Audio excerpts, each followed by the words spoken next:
Ennesima operazione, oggi qui conferenza stampa per denunciare la scoperta di alcuni scafisti che partono da Lampedusa. L'operazione viene stata condotta dalla Procura di Agrigento in collaborazione con quella di Trapani. Sì, si è conclusa questa operazione che è costata in termini di attività un intenso lavoro investigativo che ha visto la squadra mobile di Agrigento con i colleghi della squadra mobile di Trapani da sabato mattina fino a ieri pomeriggio a cercare di raccogliere elementi, informazioni, dati oggettivi che consentissero alla Procura della Repubblica, che da subito ha preso e condotto l'indagine dal punto di vista dell'azione penale, dando le giuste indicazioni e direttive. Noi siamo stati coinvolti come provincia di Agrigento, ma l'ennesima volta, quindi non scopriamo un canale nuovo, che arrivano con barche, piccole imbarcazioni, anche barche di una certa consistenza direttamente sul percorso che va dalla Tunisia alle coste italiane, in particolar modo alle isole Pelagie, quindi a Lampedusa. Ed in questo poi c'è tutta un'attività che viene posta in essere anche dalle altre forze di polizia, compresa anche la Capitaneria di Porto, per l'individuazione e per portarli nel porto di Lampedusa. In alcune occasioni arrivano direttamente in porto, come stamattina è successo per alcuni sempre nordafricani. E a quel punto vengono trattenuti, vengono trattati, vengono assistiti, ma vengono anche monitorati dal punto di vista di capire dietro che mercato c'è, particolarmente sul mercato delle persone che vengono sfruttate e portate sul nostro territorio.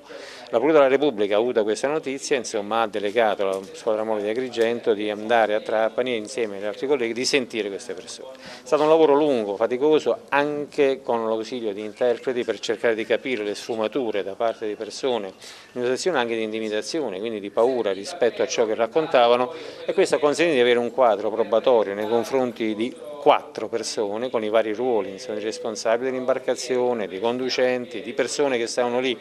anche a minacciare i trasportati di avere un comportamento nei confronti della polizia italiana certamente non così collaborativo. Alla fine di tutto questo, raccogliendo questi elementi messi insieme, ha consentito alla Procura della Repubblica, al dottor Patronaggio e al sostituto procuratore della Repubblica da lui delegato, di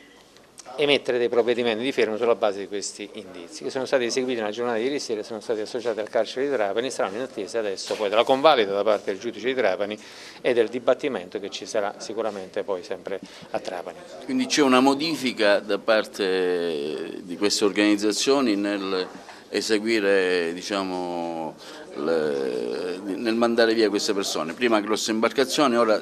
piccole imbarcazioni che arrivano direttamente sotto costa, e questo comporta anche delle indagini particolarmente, diciamo, più impegnative, no?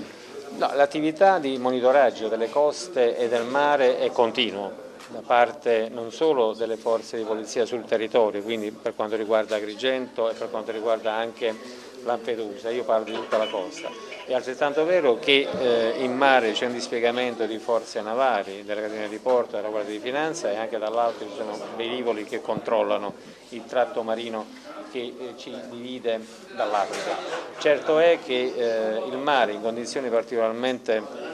tranquille, insomma, di onda molto piatta, consente l'arrivo di imbarcazioni di piccolo cabotaggio, insomma, noi abbiamo barche che trasportano anche 7-8 persone e quando sono piccole barche è un po' più difficile andare a stabilire responsabilità circa anche il pagamento per il passaggio in Italia o situazioni di sfruttamento. Quando sono grosse imbarcazioni che naturalmente hanno determinato